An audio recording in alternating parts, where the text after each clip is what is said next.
"You're clearly paranoid and unstable," Dennis Caldwell said, leaning back in his leather chair, with that same condescending smile I'd seen him use on vendors who questioned his invoices. "Nobody will believe a word you say." I stood in his corner office in Denver, Colorado, holding a manila folder that contained enough evidence to end his career.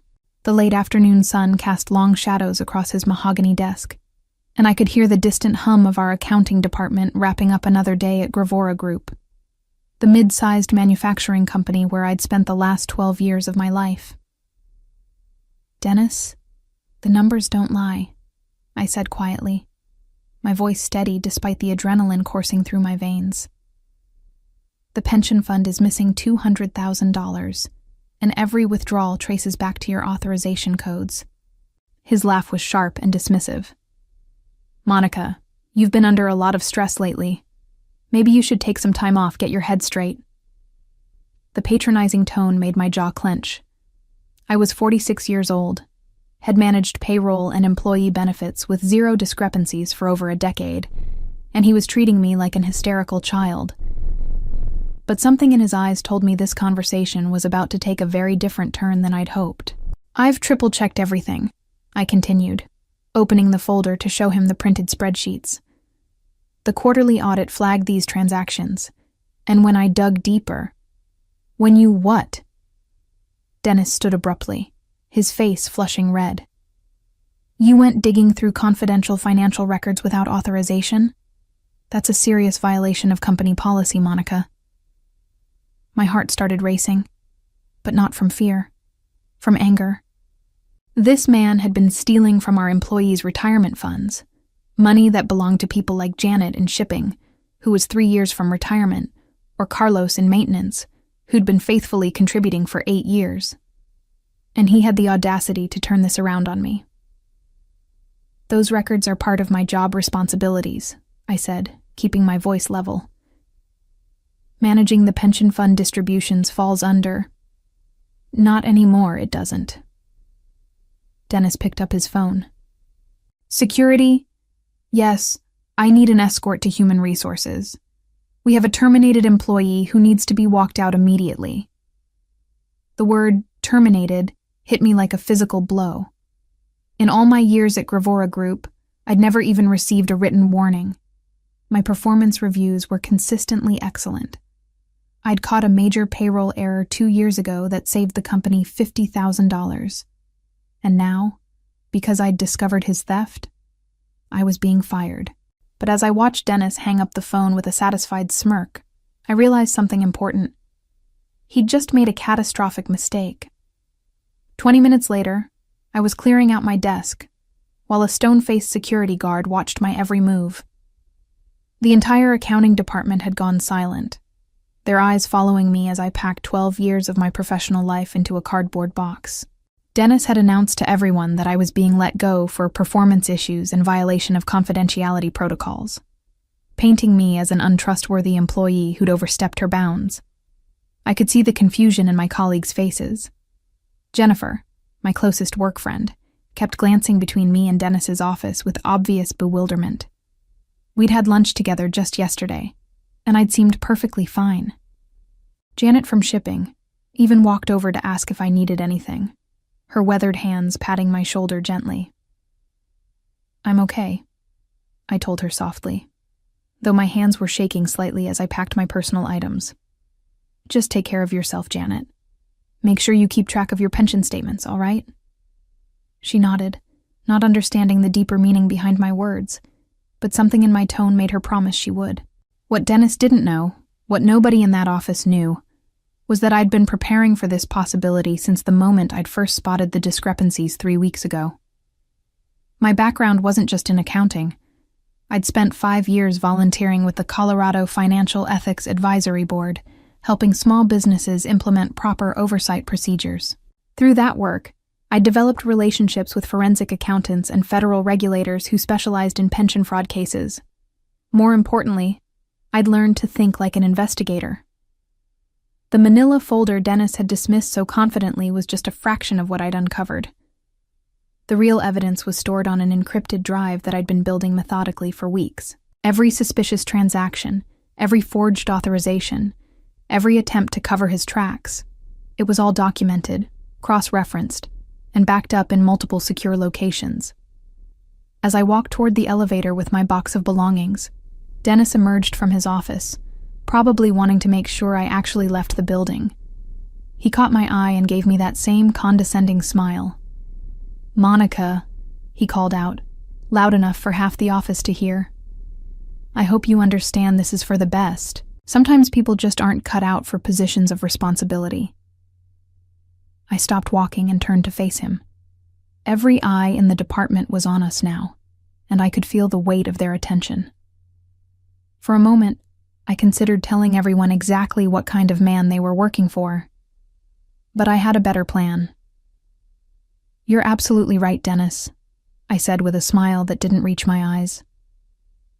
"Sometimes people really aren't cut out for positions of responsibility. Sure, just wait." The confusion that flickered across his face was deeply satisfying.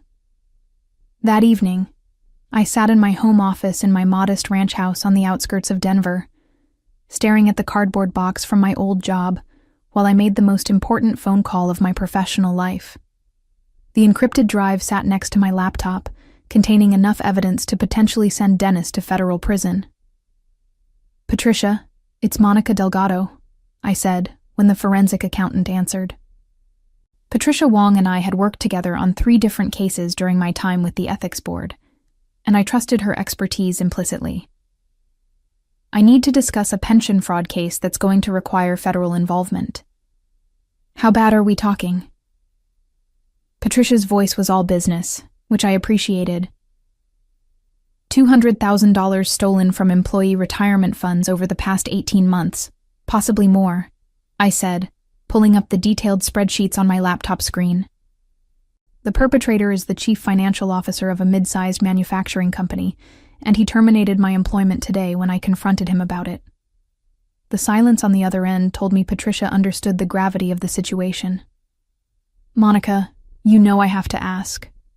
Are you absolutely certain about these numbers?" "I've checked them 7 different ways," I replied, scrolling through the evidence I'd compiled. "The transaction patterns are clear, the authorization codes are forged, and I have documentation showing he created false vendor accounts to funnel the money through. This isn't a mistake or an oversight. This is deliberate, systematic theft." Patricia's sigh was audible through the phone. "Send me everything you have. Encrypted, obviously.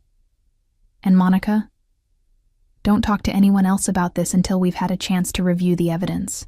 If this is as clear-cut as you're describing, we're going to need to bring in the Department of Labor's investigative division." After I hung up with Patricia, I made my second call to Thomas Rodriguez, a Department of Labor investigator I'd met during a workshop on pension security 3 years earlier. Thomas specialized in cases involving retirement fund misappropriation, and he'd given me his direct number with instructions to call if I ever encountered anything suspicious. "Thomas, this is Monica Delgado from the Colorado Ethics Board," I said when he answered. "I need to report a significant pension fraud case, and I believe it falls under federal jurisdiction." "Tell me what you've got, Monica." As I explained the situation, I could hear Thomas taking notes. When I mentioned the dollar amount and the systematic nature of the theft, his questions became more pointed and urgent. "Monica, I need you to understand something," Thomas said after I'd finished my summary. "If what you're describing is accurate, this isn't just embezzlement. This is a federal crime that affects the retirement security of dozens of working families. The FBI is going to want to move quickly on this." I felt a cold satisfaction settle in my chest. Dennis thought he could intimidate me into silence, thought my word wouldn't carry weight against his position of authority. He had no idea that I'd already set wheels in motion that he couldn't stop. "I understand completely," I told Thomas. "When do we start?" 3 days after my termination, I was sitting in a sterile conference room at the Denver field office of the Department of Labor, watching Patricia Wong walk 2 federal investigators through the financial evidence I'd compiled. Special Agent Rebecca Foster from the FBI's White-Collar Crime Division sat across from me, her sharp eyes focused on the spreadsheets covering the conference table like a general studying battle plans. "This is exceptional documentation, Monica," Agent Foster said, her voice carrying the kind of authority that made people take notice. "Most pension fraud cases take months to build this level of evidence. How long were you tracking these discrepancies?" "About 3 weeks from start to finish," I replied, feeling oddly calm despite the surreal nature of the situation. Once I identified the pattern, it was just a matter of following the electronic trail. Dennis wasn't particularly sophisticated in covering his tracks. He seemed to think his position would protect him from scrutiny. Thomas Rodriguez, the Department of Labor investigator I'd contacted, leaned forward with interest. "What made you start looking in the first place?" "Our quarterly audit flagged some unusual withdrawal patterns," I explained, pointing to the timeline I'd created. The amounts weren't enormous individually, usually between $8,000 and $15,000, but the frequency was wrong. Pension fund distributions should follow predictable patterns based on employee retirement schedules and emergency hardship applications. These transactions didn't match any of our documented employee requests. Agent Foster exchanged a look with her partner, Agent David Chen. "And when you confronted your supervisor about these discrepancies?" "He terminated my employment within 24 hours, I said, unable to keep a slight edge from my voice. "Claimed I was paranoid and unstable, said nobody would believe me. Then he had security escort me out for alleged performance issues and confidentiality violations." "Classic intimidation tactic," Agent Chen observed, making notes in his file. "Discredit the whistleblower to undermine their credibility. Unfortunately for Mr. Caldwell, he doesn't understand how federal investigations work." Patricia looked up from the financial documents she'd been reviewing. "Monica, I need to ask about your access to these records. Were you authorized to conduct this level of financial investigation?"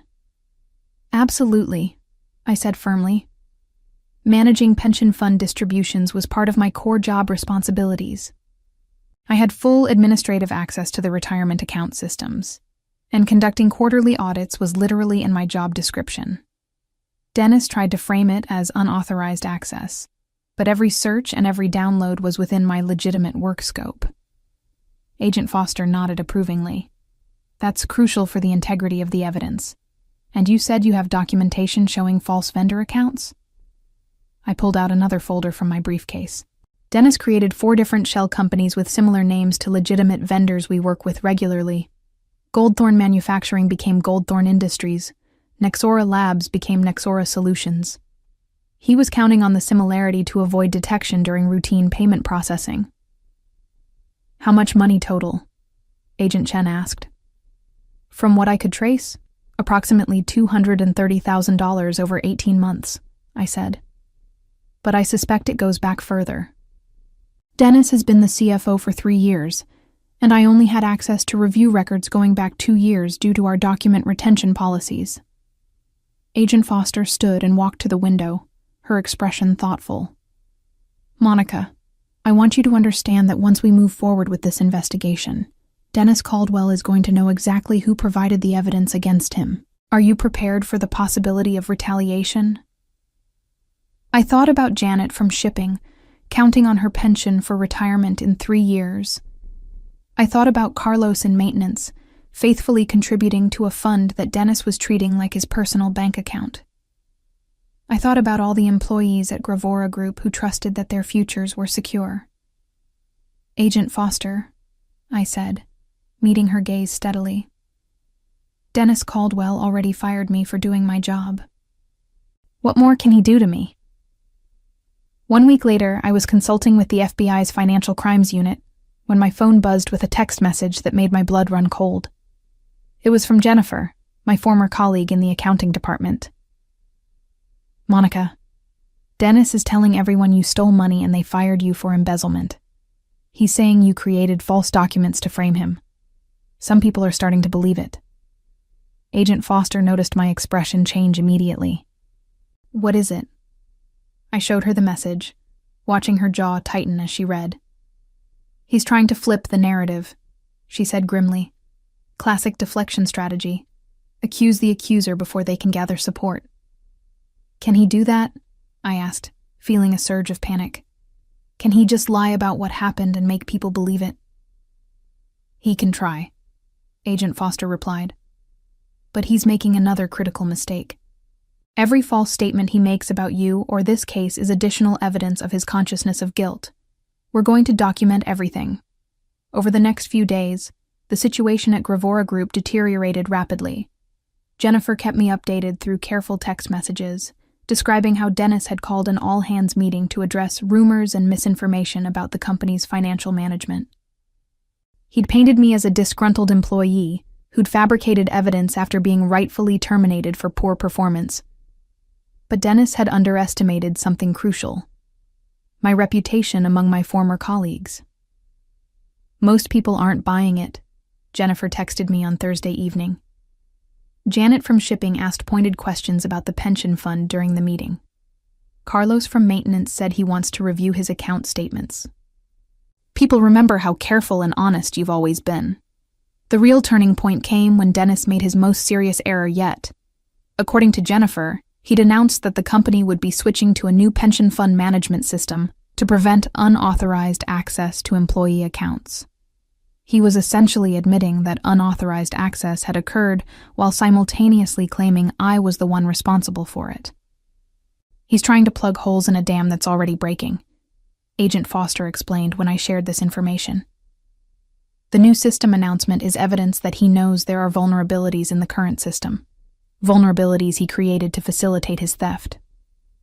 Patricia Wong had been working around the clock to verify every transaction I'd identified, and her preliminary findings were even more damaging than we'd initially suspected. Monica.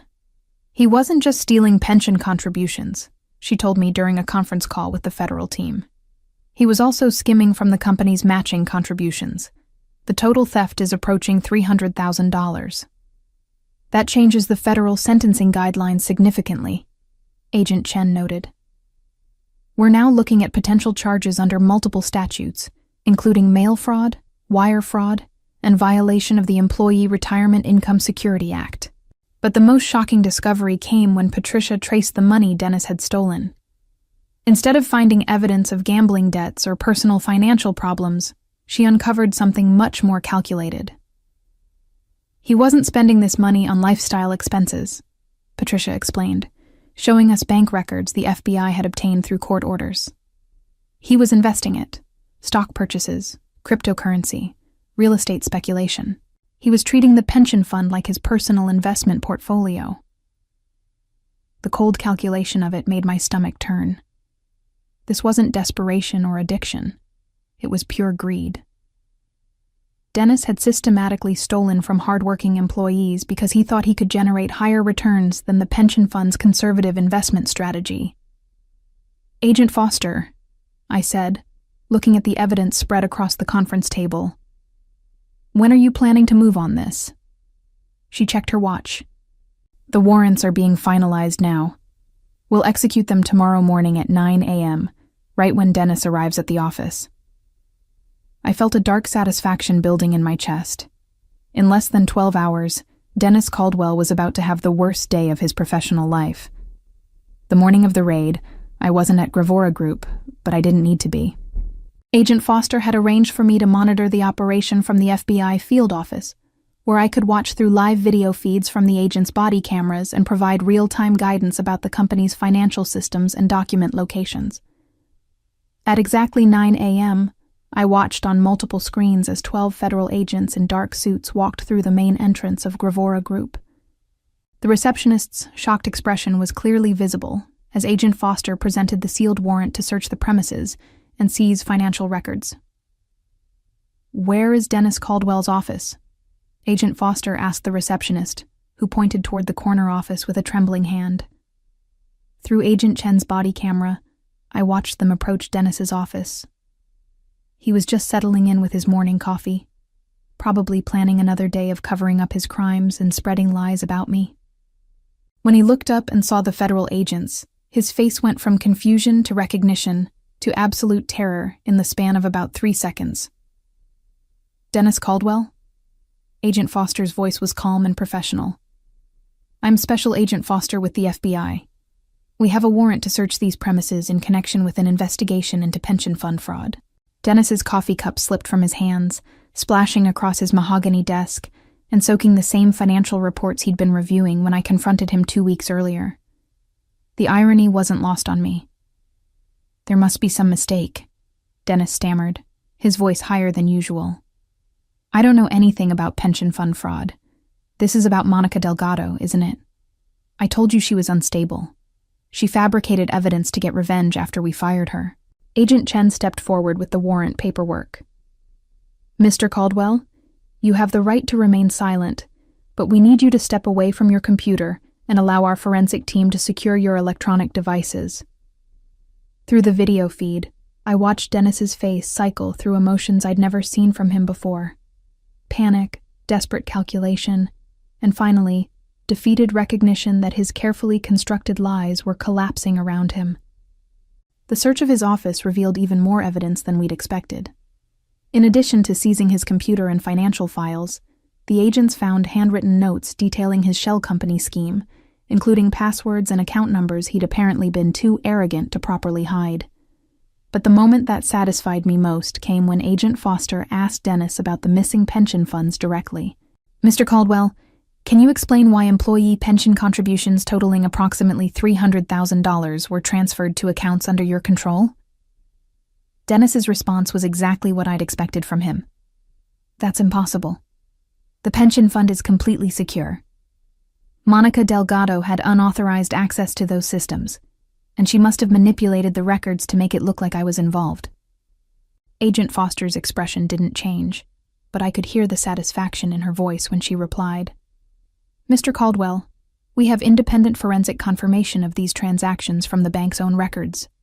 We also have documentation showing that you personally authorized each transfer using your administrative credentials. These aren't manipulated files, they're federal banking records." The silence that followed was deafening. Through the camera feed, I could see Dennis realizing that his lies were useless against documented federal evidence. His shoulders slumped, and for the first time since I'd known him, he looked genuinely small. As the agents continued their search, word spread throughout the office. I could see employees gathering in confused clusters, whispering among themselves as they watched federal agents systematically dismantling Dennis's world. Janet from shipping stood near the elevator, her face a mixture of shock and growing understanding. The man who'd called me paranoid and unstable was now being read his rights by the FBI while his office was searched for evidence of federal crimes. 6 months later, I sat in the federal courthouse in Denver, watching Dennis Caldwell face the consequences of his actions. The courtroom was packed with Gravora Group employees, many of whom had taken time off work to witness their former CFO's sentencing hearing. Dennis looked nothing like the confident, condescending man who'd fired me. His expensive suits had been replaced by a basic gray outfit. His face was gaunt, and his hands shook slightly as he stood before Judge Margaret Harrison. The federal investigation had uncovered evidence of theft, totaling over $400,000. Far more than even I had initially suspected.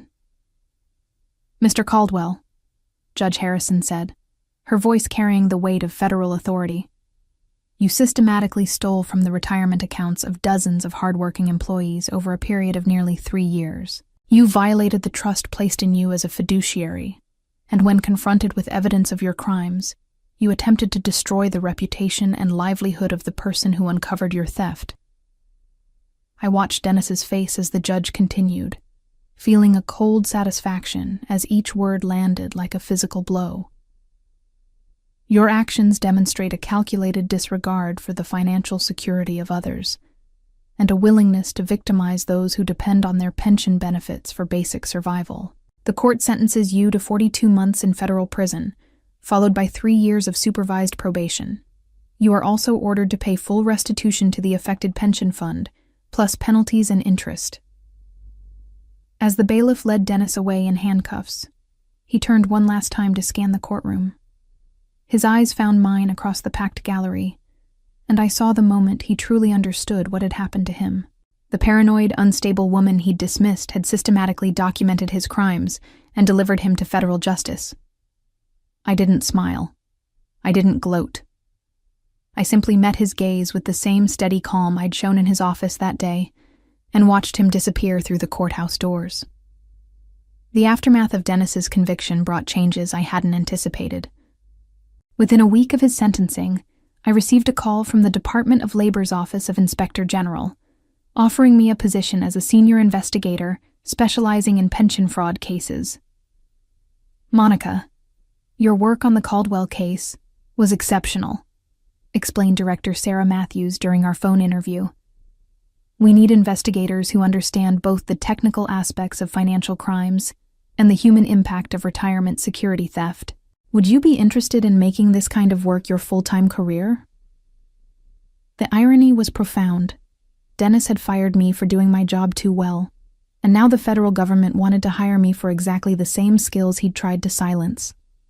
I accepted the position immediately.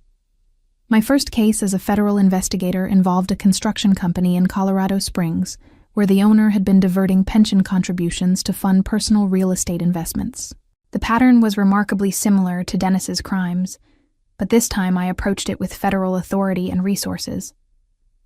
Meanwhile, Gravora Group had implemented comprehensive reforms to prevent future pension fraud. The new CFO, brought in from outside the company, established multiple oversight layers and mandatory auditing procedures. Janet from shipping approached me at Dennis's sentencing to thank me personally. "You saved my retirement," she said, her eyes bright with tears.